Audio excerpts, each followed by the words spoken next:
5 ವರ್ಷ ಸಿಎಂ ಆಗಿ ಸಿದ್ದರಾಮಯ್ಯ ಅವರೇ ಇರ್ತಾರೆ. ಹೈಕಮಾಂಡ್ ಎಲ್ಲವನ್ನ ತೀರ್ಮಾನ ಮಾಡುತ್ತೆ. ಪದೇ ಪದೇ ಗೊಂದಲ ಬೇಡ ಎಂದಿದ್ದಾರೆ ಬಸವರಾಜ ರಾಯರೆಡ್ಡಿ. ಇನ್ನು ನಾಯಕತ್ವ ಬದಲಾವಣೆ ಇನ್ನೊಂದು ಮತ್ತೊಂದು ಇದೆಲ್ಲ ಊಹಾಪೋಹ, ಸುಮ್ಮನೆ ಸೃಷ್ಟಿ ಮಾಡ್ತಾರೆ. ಗುಂಪುಗಾರಿಕೆ ಬಣ ಯಾವುದೂ ನಮ್ಮ ಪಕ್ಷದಲ್ಲಿಲ್ಲ. ನಾವೆಲ್ಲರೂ ಕಾಂಗ್ರೆಸ್ಸಿನ ಶಿಸ್ತಿನ ಸಿಪಾಯಿಗಳು ಎಂದಿದ್ದಾರೆ ಮುಖ್ಯಮಂತ್ರಿಗಳ ಆರ್ಥಿಕ ಸಲಹೆಗಾರ ಬಸವರಾಜ ರಾಯರೆಡ್ಡಿ.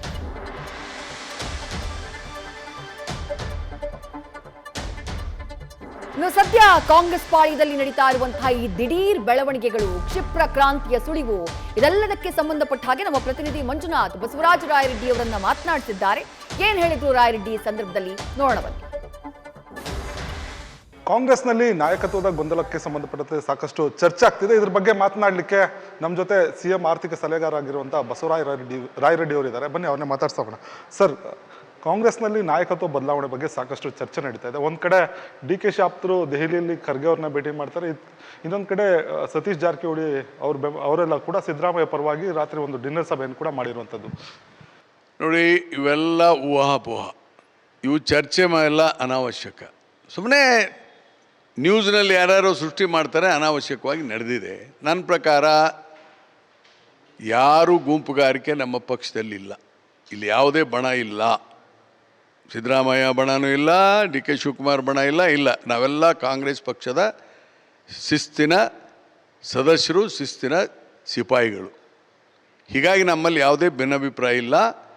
ಮತ್ತು ಅದರ ಜೊತೆಗೆ ನಮ್ಮ ಮುಂದೆ ಏನಿದು ಮಾಧ್ಯಮದವರು ಏನು ನೀವೇ ಸೃಷ್ಟಿ ಮಾಡಿದಿರಿ, ನವಂಬರ್ನಲ್ಲಿ ಕ್ರಾಂತಿ ಆಗುತ್ತೆ, ಆಮೇಲೆ ಇದು ಬದಲಾವಣೆ ಆಗುತ್ತೆ, ಅದು ಯಾವುದು ನಮಗೆ ಗೊತ್ತಿಲ್ಲ. ಅದು ಏನಿದ್ರು ಪಕ್ಷ ತೀರ್ಮಾನ ತೆಗೆದುಕೊಳ್ತದೆ, ಪಕ್ಷದ ವರಿಷ್ಠರು ತೀರ್ಮಾನ ತೆಗೆದುಕೊಳ್ತಾರೆ. ಈಗ ಸಿದ್ದರಾಮಯ್ಯನವರು ಆಯ್ಕೆ ಆದ ಮುಖ್ಯಮಂತ್ರಿ, ಪಕ್ಷದ ವರಿಷ್ಠರು ಅವ್ರನ್ನ ಆಯ್ಕೆ ಮಾಡಿ, ನಮ್ಮ ಶಾಸಕರನ್ನ ಕೇಳಿ ಆಯ್ಕೆ ಮಾಡಿದ್ದಾರೆ.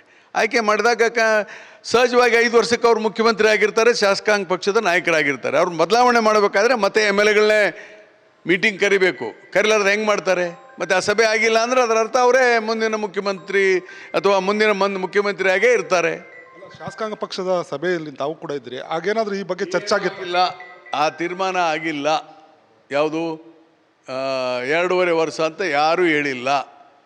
ಹಿ ಈಸ್ ಎಲೆಕ್ಟೆಡ್ ಅಂತ ಹೇಳಿ ನಮ್ಗೆ ಹೇಳಿದ್ದಾರೆ.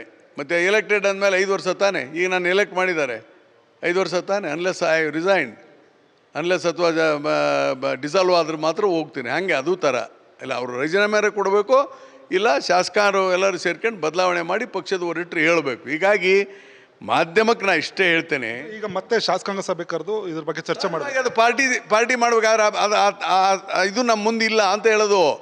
ನಾನು ಹೇಳ್ತಾ ಇರೋದು ಮಾಧ್ಯಮಗಳಿಗೆ ಅರ್ಥ ಮಾಡಿರಿ ದಯವಿಟ್ಟು. ಪ್ಲೀಸ್, ಐ ಆಮ್ ರಿಕ್ವೆಸ್ಟಿಂಗ್, ಕರ್ನಾಟಕದ ಮರ್ಯಾದೆ ಅನಾವಶ್ಯಕವಾಗಿ ಎದಕ್ಕೆ ಇದನ್ನು ಮಾತಾಡ್ತೀರಿ?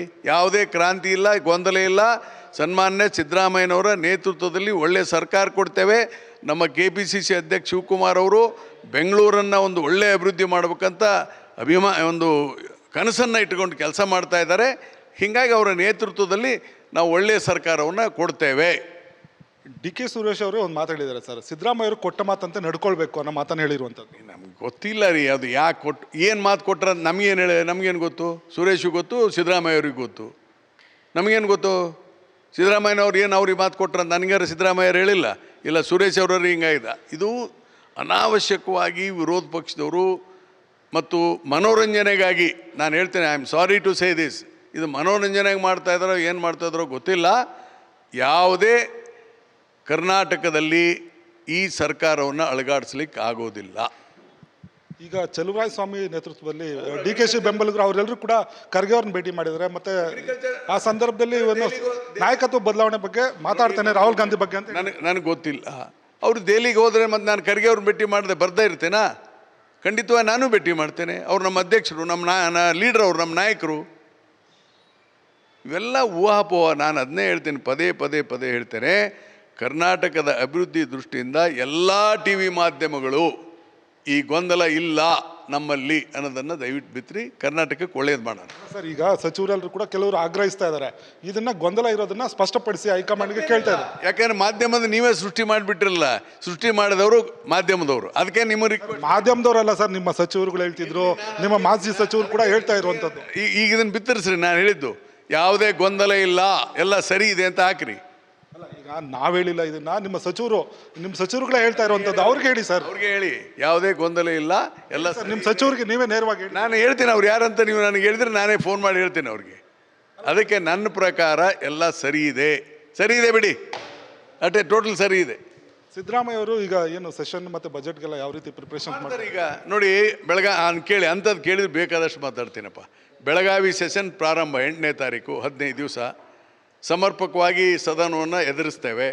ಮಂತ್ರಿಗಳಾದಂಥವರು, ಮುಖ್ಯಮಂತ್ರಿಗಳು, ಉಪಮುಖ್ಯಮಂತ್ರಿ ಇವರು ನಮ್ಮ ಶಿವಕುಮಾರ್ ಅವರು ಸರಿಯಾದಂಥ ಉತ್ತರಗಳನ್ನು ಕೊಡ್ತಾರೆ ಸದನದಲ್ಲಿ ಚರ್ಚೆ ಆದಾಗ.